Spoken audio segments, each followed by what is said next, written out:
Nunca pensé que el silencio pudiera hacer tanto ruido. No el silencio de una casa vacía, sino ese otro, más denso, el que queda cuando alguien te miente con una sonrisa perfectamente ensayada. Ese silencio empezó a crecer la noche en que mi esposo volvió a decir, por cuarta vez en la semana, que tenía que trabajar hasta tarde. No me esperes, dijo mientras ajustaba su reloj. Va a ser largo. Lo dijo con naturalidad, como quien repite una frase que ya no necesita pensar. Me besó la frente, tomó las llaves y cerró la puerta con cuidado, como si el sonido pudiera delatar algo que yo aún no sabía nombrar. Me quedé de pie en la cocina, mirando la puerta cerrada. El reloj del microondas marcaba las 9:17 de la noche. Demasiado tarde para una reunión común. Demasiado temprano para una excusa definitiva. Al principio quise convencerme de que exageraba. 30 años de matrimonio enseñan a una mujer a convivir con rutinas, con silencios cómodos, con ausencias justificadas. Pero también enseñan algo más peligroso, a reconocer cuando una rutina se rompe sin hacer ruido. No era solo que llegara tarde. Era como llegaba tarde. El teléfono siempre en silencio. La camisa con un aroma distinto. Las respuestas cortas, medidas, como si cada palabra tuviera que pasar un filtro invisible antes de salir. Esa noche me senté en el sofá con el televisor encendido sin volumen. Las luces apagadas. La casa respirando despacio. Intenté leer, pero mis ojos pasaban por las palabras sin entenderlas. Había una sensación incómoda en el pecho, una mezcla de intuición y miedo que no se parecía a nada que hubiera sentido antes. A las 9:43 de la noche, supe que no iba a quedarme sentada esperando. No fue una decisión impulsiva. Fue más bien un gesto automático, como cuando el cuerpo se adelanta a la mente. Me levanté, tomé mi abrigo, agarré las llaves del coche y salí sin apagar la luz de la sala. No quería que la casa pareciera abandonada. No quería que, si él volvía antes de lo esperado, notara algo distinto. El aire nocturno estaba frío. El tipo de frío que despierta la piel y aclara los pensamientos, aunque no necesariamente los calma. Me senté en el auto y, por primera vez en años, sentí que estaba haciendo algo prohibido, no por la ley, sino por el matrimonio. Arranqué el motor despacio, con cuidado, como si el ruido pudiera traicionarme. No sabía exactamente qué iba a encontrar. Ni siquiera estaba segura de querer encontrar algo. Pero había una certeza incómoda empujándome desde adentro. Si no lo seguía esa noche, nunca volvería a confiar en lo que veía. A 2 cuadras de casa, vi su coche. Avanzaba tranquilo, sin prisa. No parecía un hombre apurado por cumplir con una obligación laboral. Parecía alguien que sabía exactamente a dónde iba. Manteniendo distancia, lo seguí. Las luces rojas de su auto se reflejaban en el asfalto húmedo como pequeñas advertencias. Giró hacia una avenida que no conducía a su oficina.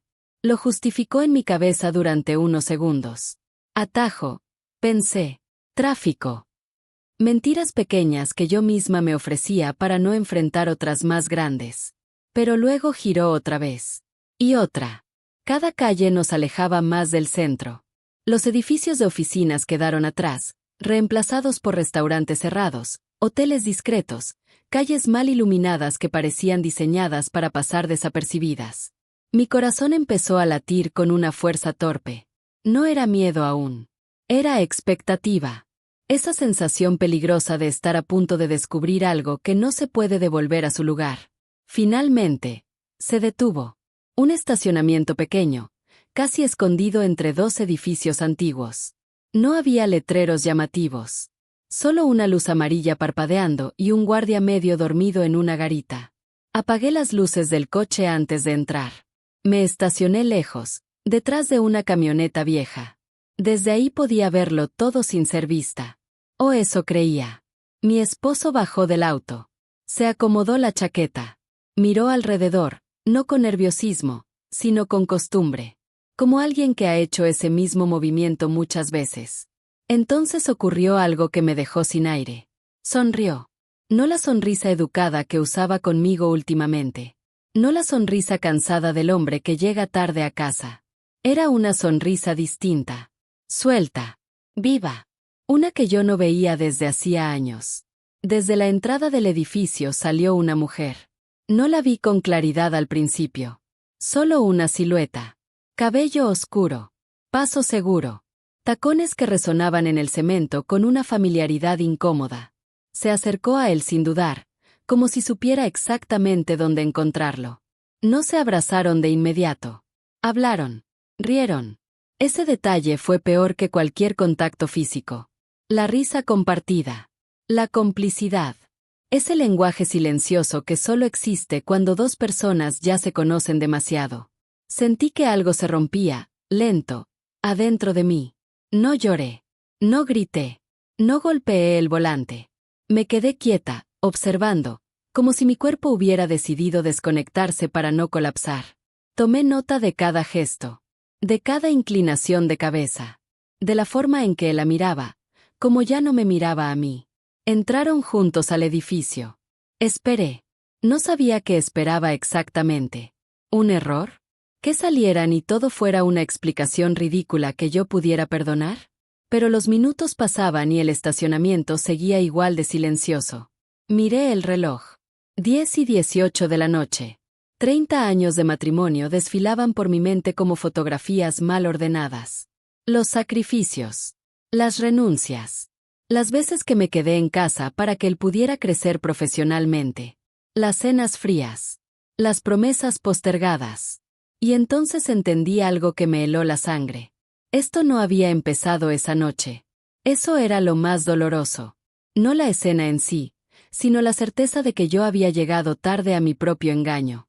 Me quedé allí más tiempo del que debería. Observando una puerta cerrada. Imaginando conversaciones que ya no escucharía. Decisiones que ya no me incluían.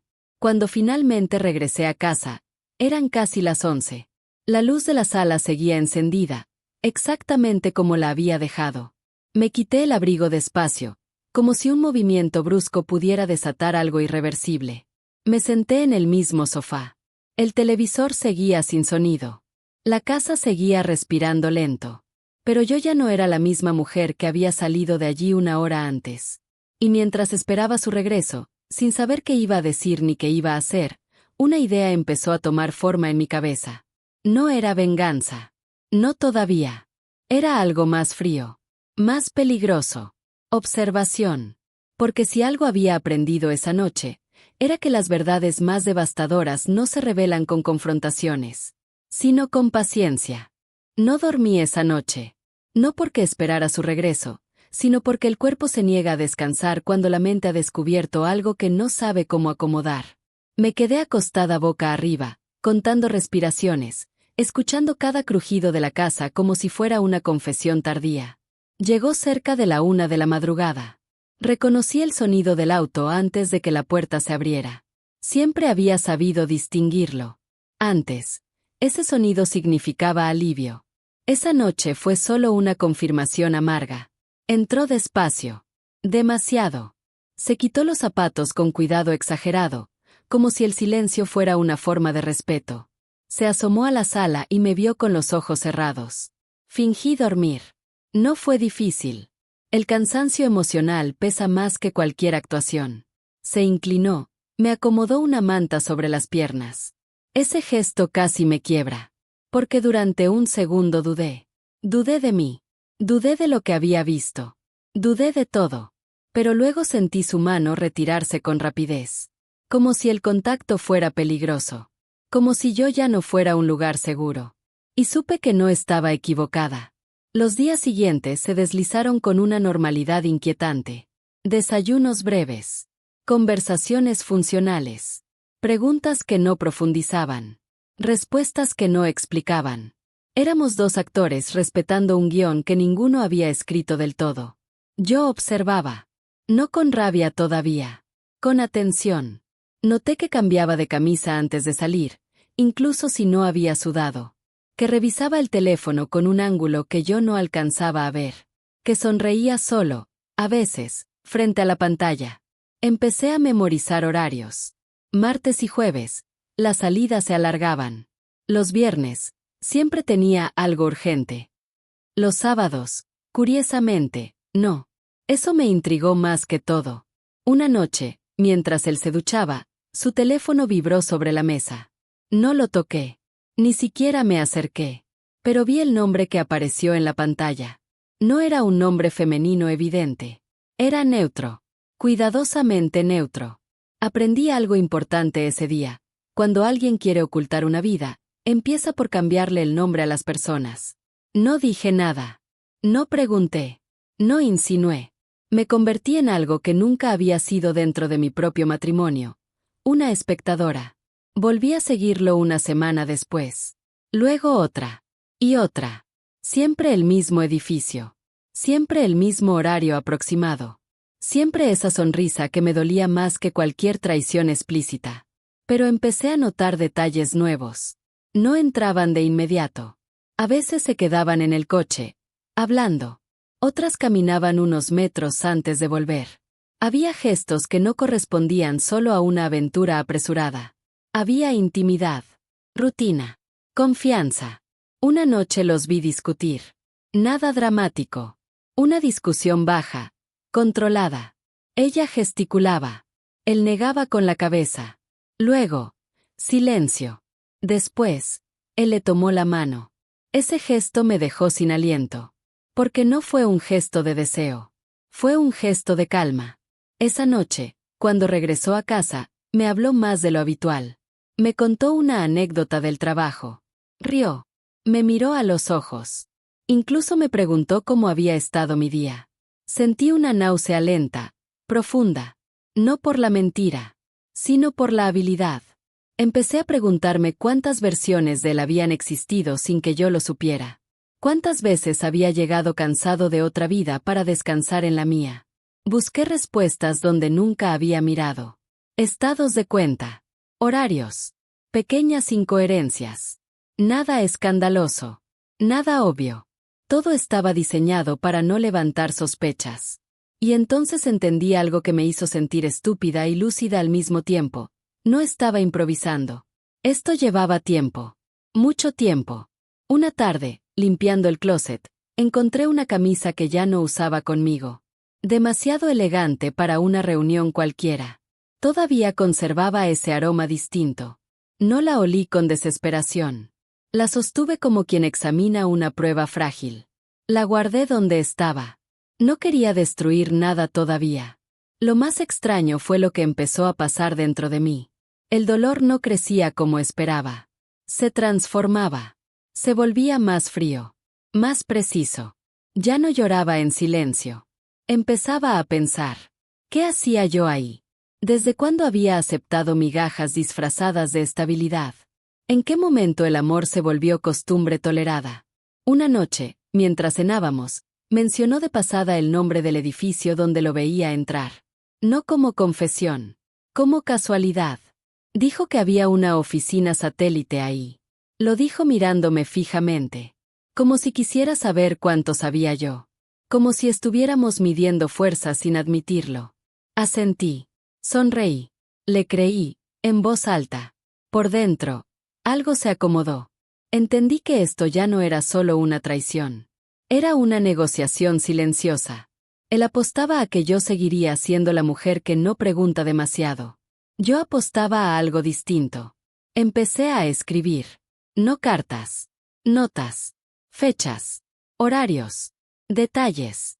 No porque quisiera enfrentarlo, sino porque necesitaba entender la magnitud de la mentira antes de decidir qué hacer con ella. Una madrugada me desperté con él hablando en sueños. Dijo un nombre. No el mío. Lo dijo con ternura. Con esa voz suave que solo usaba cuando creía que nadie lo escuchaba. Me giré hacia la pared. No lloré. Sentí algo peor. Desapego. El tipo de desapego que no grita, no amenaza, no suplica. El que observa, evalúa y espera. El que sabe que todavía falta algo importante por descubrir. Porque en el fondo, muy en el fondo, sabía que seguirlo solo me había mostrado la superficie. Que la verdadera herida no estaba en ese edificio ni en esa mujer. Estaba en lo que él ya había decidido sin mí. Y yo todavía no sabía qué decisión iba a tomar.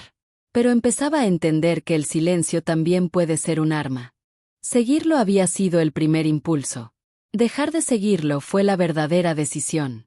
Una mañana desperté con una claridad incómoda, casi cruel. No necesitaba verlo entrar a ese edificio otra vez. No necesitaba confirmar lo que ya sabía. Las repeticiones solo anestesian el dolor, no lo explican. Y yo ya no buscaba pruebas, buscaba sentido. Así que empecé a observar otra cosa. No a él, sino lo que dejaba atrás. Sus ausencias habían creado huecos. Horas sin supervisión. Espacios en su vida que yo, por costumbre o confianza, nunca había ocupado.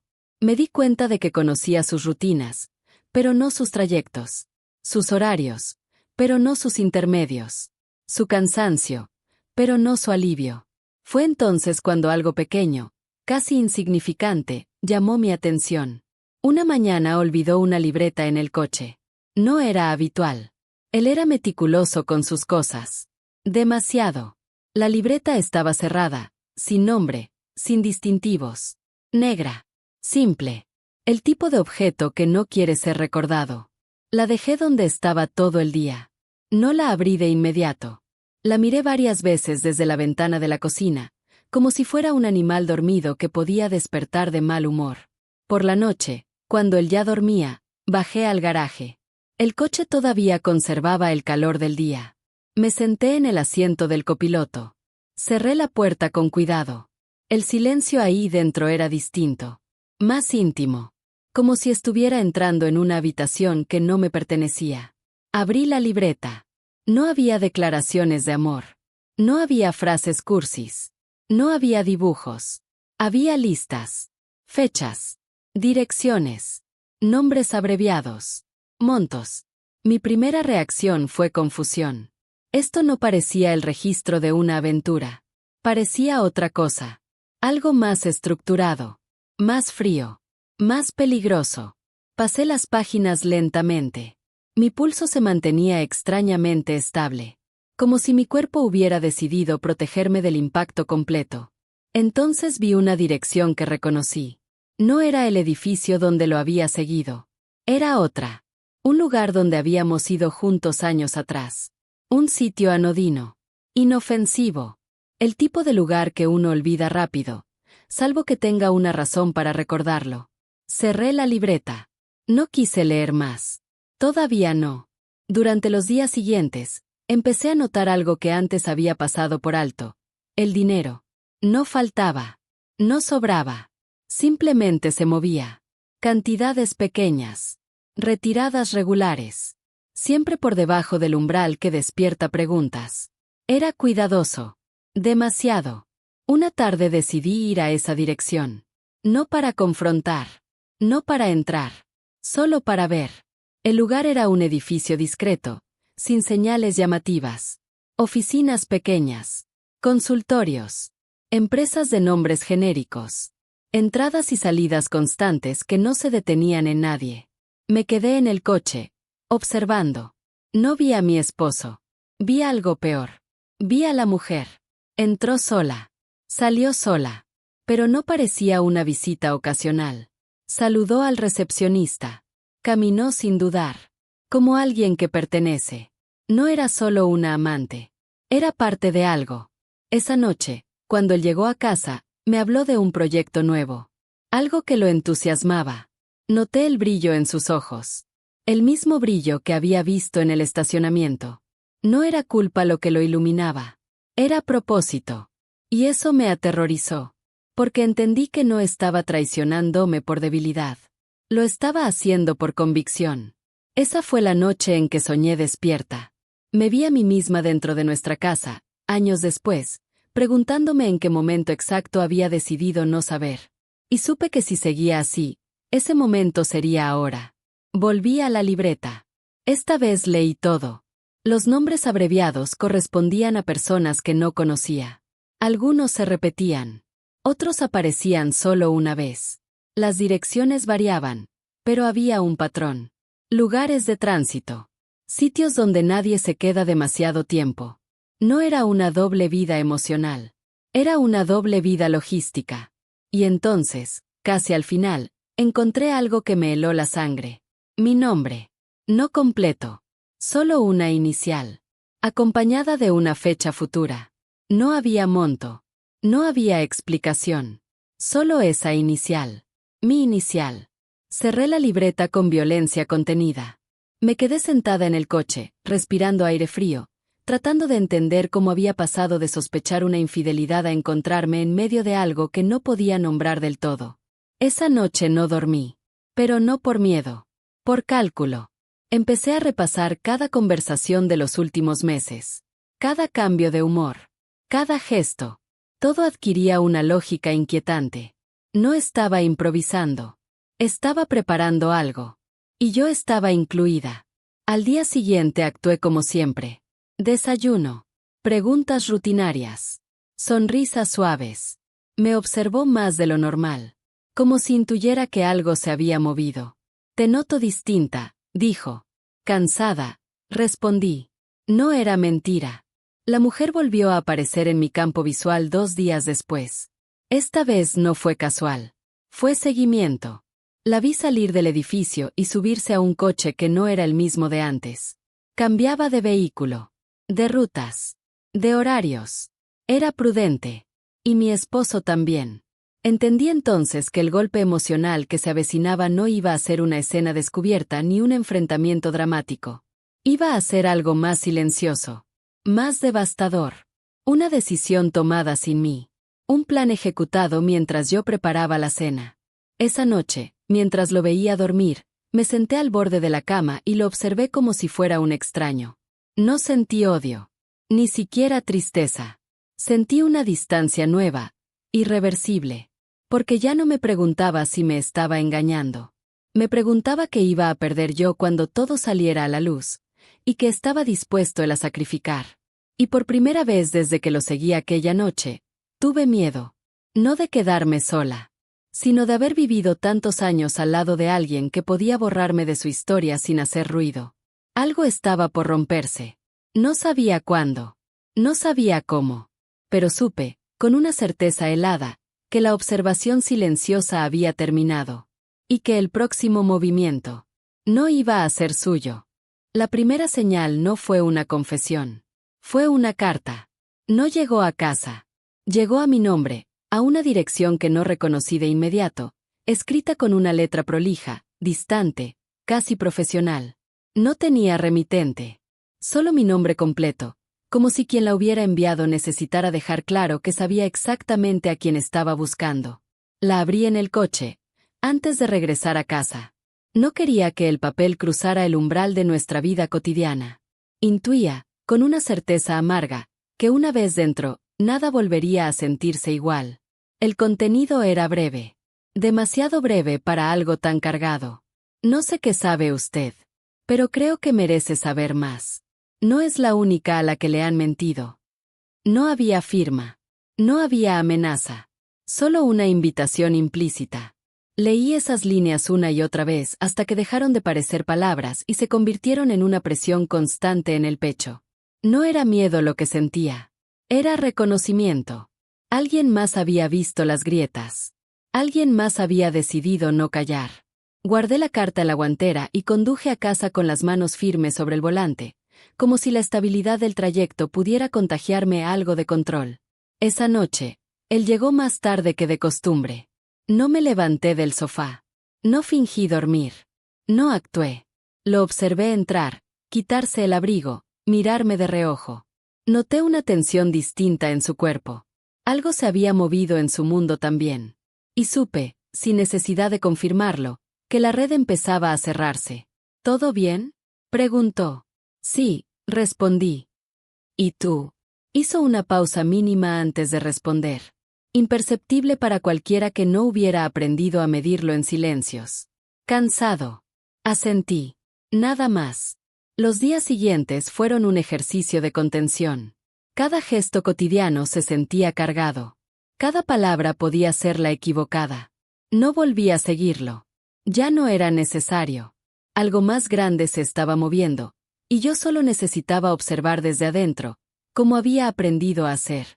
2 noches después, alguien llamó a la puerta. No esperábamos a nadie.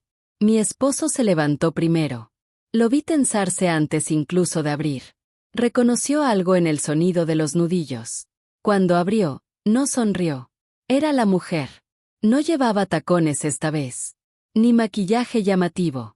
Vestía de manera sobria, casi invisible. Pero sus ojos estaban alertas. Demasiado. Tenemos que hablar, dijo. No me miró de inmediato. Lo miró a él. Como si yo no existiera. Como si ya hubiera decidido que yo era un daño colateral. No ahora, respondió él, con voz baja. Ella dio un paso hacia adelante. Ahora, repitió. O después será peor. El silencio que siguió fue pesado. Denso. El tipo de silencio que ya no puede sostenerse sin romper algo. Pasa, dije yo. Ambos se giraron hacia mí. Mi voz había salido firme. Demasiado firme para alguien que, en su cabeza, debía estar ajena a todo. Ella entró. Cerré la puerta. Nos sentamos en la sala. Ninguno ofreció café. Nadie fingió cortesía.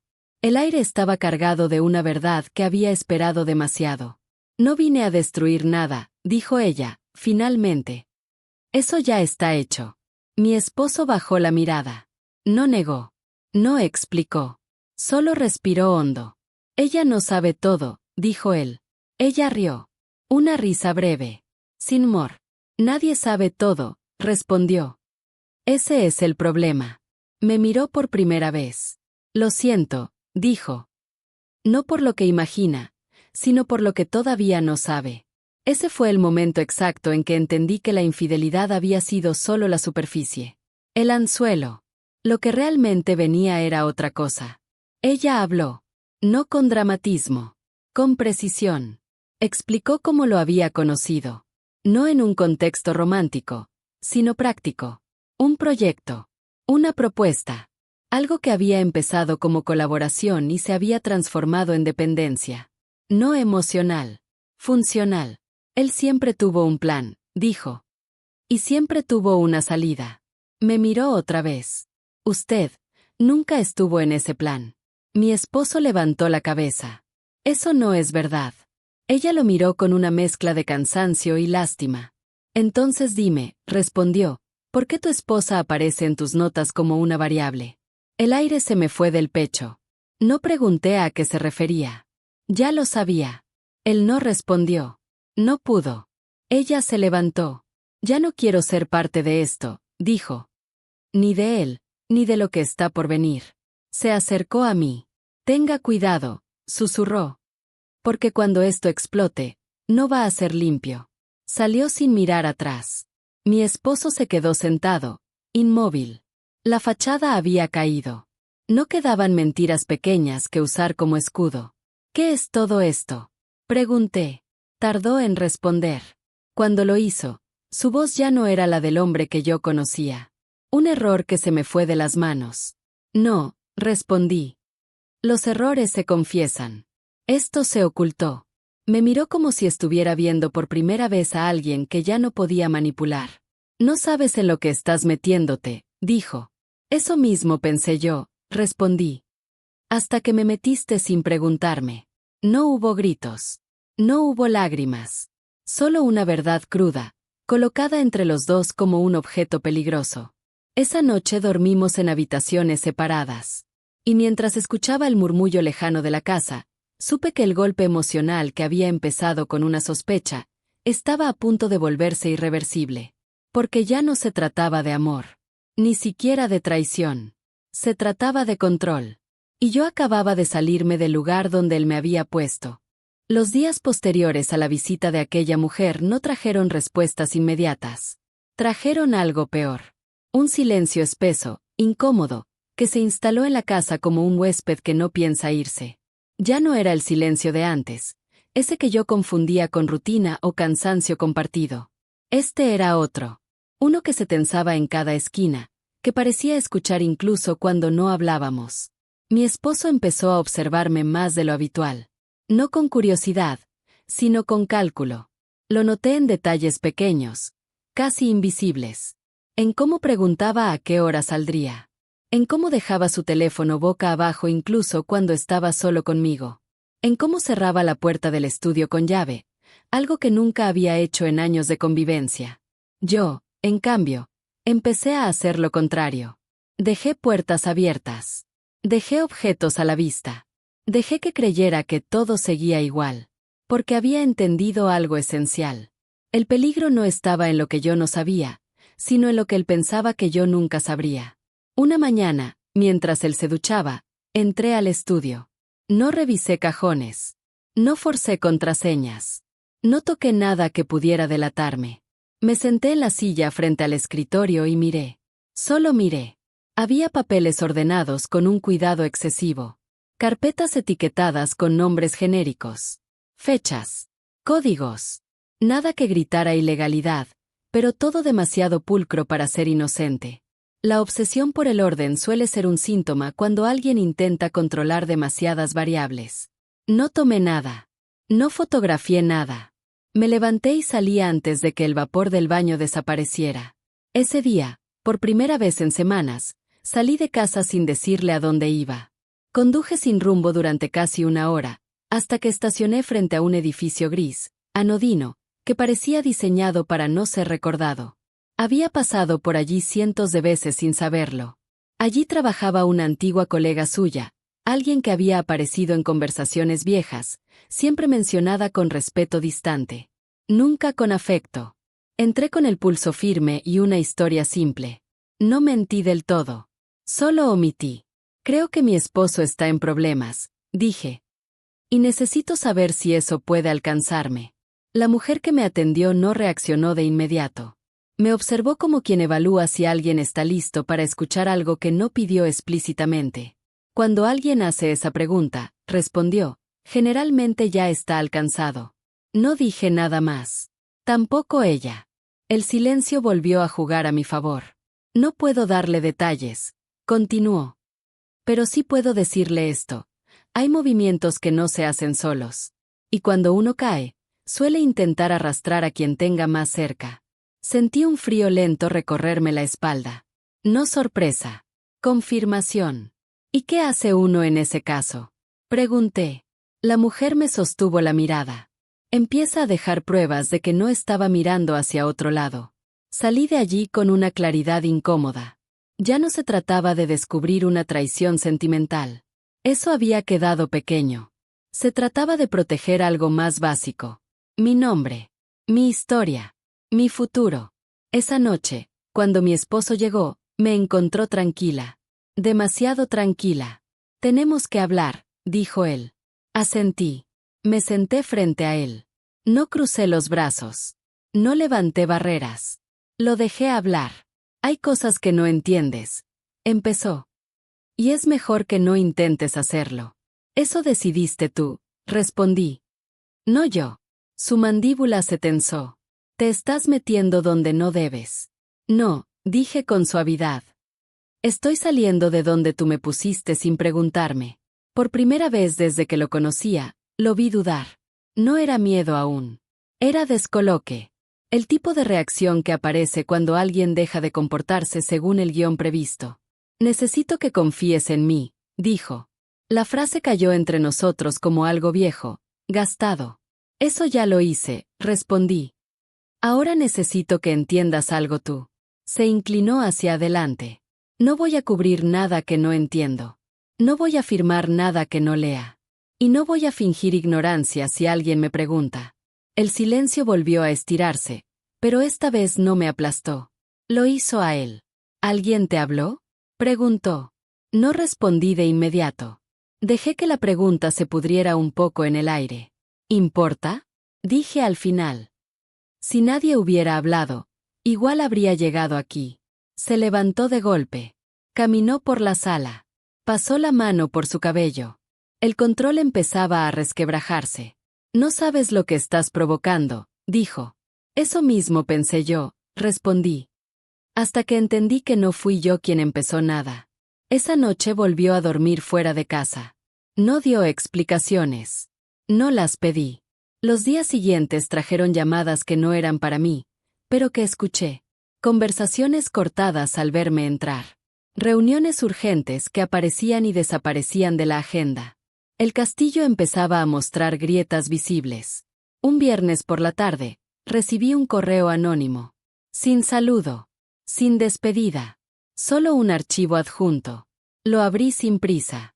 Eran documentos. Comunicaciones. Fechas. Firmas. No entendía todo, pero entendía lo suficiente. Había decisiones tomadas en nombre de terceros. Movimientos que rozaban límites peligrosos. Y, en más de un lugar, su nombre aparecía acompañado del mío. No como autora, como garantía implícita. Ahí comprendí la magnitud real de la traición. No solo me había mentido, me había usado como ancla, como rostro limpio, como coartada silenciosa. Cerré el archivo y respiré hondo. No lloré. Esa misma noche, guardé copias. No en casa. No en dispositivos compartidos. Aprendí rápido. Cuando mi esposo regresó al día siguiente, me encontró empacando algunos documentos personales. ¿Qué haces?, preguntó. Preparándome. Respondí. ¿Para qué? Lo miré con una calma que ya no fingía. Para lo que venga. No gritó. No amenazó. Solo me observó como si estuviera viendo a alguien que ya no reconocía. Y tenía razón. Porque en ese punto, la mujer que lo había seguido una noche ya no existía. Ahora había alguien que entendía algo crucial. El miedo solo funciona mientras se queda de un solo lado. Y yo acababa de moverlo. La llamada llegó un martes por la mañana, cuando la casa estaba en silencio y el café aún no se había enfriado. No era un número conocido, pero tampoco oculto. Contesté sin prisa, como si en el fondo hubiera estado esperando ese sonido desde hacía semanas. ¿Habla con la señora?, dijo la voz al otro lado. Confirmé. Necesitamos hacerle algunas preguntas relacionadas con su esposo. No es una citación formal. Por ahora. Por ahora. 2 palabras que no prometen nada, pero lo dicen todo. Acordamos vernos esa misma tarde. Colgué sin temblar. Me sorprendió eso. No había miedo. Solo una sensación seca, definitiva. Como cuando una puerta se cierra y ya no tiene sentido intentar empujarla. Mi esposo no estaba en casa. Hacía días que dormía fuera con la excusa de ordenar cosas. No le avisé de la llamada. Tampoco le debía explicaciones. Me preparé con cuidado, no para aparentar fortaleza, sino para recordarme quién era antes de que alguien decidiera usar mi nombre como escudo. Tomé una carpeta con documentos personales. Nada más. No llevé los archivos anónimos. No aún. El edificio donde me citaron no tenía nada de intimidante. Eso lo hacía peor. Paredes claras, luz neutra, voces bajas. Me ofrecieron agua. Rechacé. Las preguntas fueron precisas. Fechas. Hábitos. Ausencias. Firmas que reconocía. Otras que no. Respondí con honestidad. No exageré. No minimicé. Me limité a decir la verdad, esa que había empezado a ordenar semanas atrás en silencio. ¿Sabía usted de estas operaciones?, preguntó uno de ellos, deslizando un papel hacia mí. Lo leí con atención. No, respondí. Y si lo hubiera sabido, no habría permitido que mi nombre apareciera ahí. Asintieron. No sorprendidos. Confirmados. ¿Tiene idea de por qué figura su nombre como referencia recurrente? Respiré hondo antes de hablar. Porque confié en él. Y porque alguien que necesita ocultarse siempre busca algo limpio donde apoyarse. No dijeron nada durante unos segundos. Tomaron notas. Si recuerda algo más, dijeron al final, comuníquese. Salí de allí con la sensación de haber dejado una versión antigua de mí sentada en esa sala. La que justificaba. La que dudaba de su propia intuición. Esa noche, él llamó. No contesté. Llamó otra vez. Y otra. Al final, envié un mensaje corto. Ya no podemos hablar como antes. No hubo respuesta inmediata. Cuando llegó, fue una sola frase. Estás exagerando. Sonreí. No con alegría. Con reconocimiento. Era la misma frase que había usado siempre que la realidad amenazaba con alcanzarlo. 2 días después, regresó a la casa sin avisar. Lo encontré en la sala, sentado, con el rostro agotado. No levantó la voz. No intentó seducir. No gritó. Eso fue lo más inquietante. Tenemos que cerrar esto, dijo. Estoy de acuerdo, respondí. No quiero que esto se vuelva feo. Lo miré. Eso ya no depende de mí. Se pasó las manos por el rostro. Si te preguntan algo más, dijo, necesito que seas cuidadosa. La frase quedó suspendida entre nosotros. No como amenaza directa, sino como residuo de una mentalidad que no sabía existir sin control. Ya lo fui, respondí. Durante años. Se levantó de golpe. No entiendes lo que está en juego. Sí, dije. Mi nombre. Eso lo detuvo. Durante días, la casa volvió a llenarse de silencios, pero ya no eran compartidos. Eran paralelos. Dormíamos en habitaciones distintas. Comíamos a horas distintas. Como dos desconocidos que coincidían por inercia. Una mañana, encontré una nota sobre la mesa. Me voy. No me busques. No sentí abandono. Sentí liberación. Tardía. Dolorosa. Real. Semanas después, la noticia empezó a filtrarse. No en titulares estruendosos. En menciones breves. En cambios de cargos. En nombres que dejaban de aparecer en ciertos lugares. Su nombre estaba entre ellos. No hubo arrestos inmediatos. No hubo espectáculo. Solo una caída lenta. Social. Profesional. Silenciosa. Un día, recibí el último correo. No era anónimo. Era formal. Su situación ha sido revisada. No se ha encontrado responsabilidad atribuible a usted. Eso fue todo. Cerré el mensaje y dejé el teléfono sobre la mesa. Me quedé mirando la ventana abierta. El mundo seguía igual. Y, sin embargo, algo dentro de mí había cambiado para siempre. No hubo confrontación final. No hubo disculpa. No hubo lágrimas compartidas. Porque algunas historias no terminan con un perdón, sino con una separación limpia entre lo que fue mentira y lo que sobrevivió. Nunca volví a saber de la mujer. A veces pienso que su aparición fue el verdadero punto de quiebre. Otras veces creo que solo fue el espejo que me obligó a mirar. Lo que sí sé es esto. Seguirlo una noche no fue el acto más valiente que hice. Callar durante semanas, observar, aprender y luego hablar con verdad. Sí lo fue. Mi esposo decía trabajar hasta tarde. Yo lo seguí una vez. Pero lo más importante no fue descubrir dónde iba. Fue descubrir hasta dónde podía llegar yo sin él. Y ese camino, aunque empezó con sospecha y miedo, terminó en algo mucho más difícil de destruir. Claridad.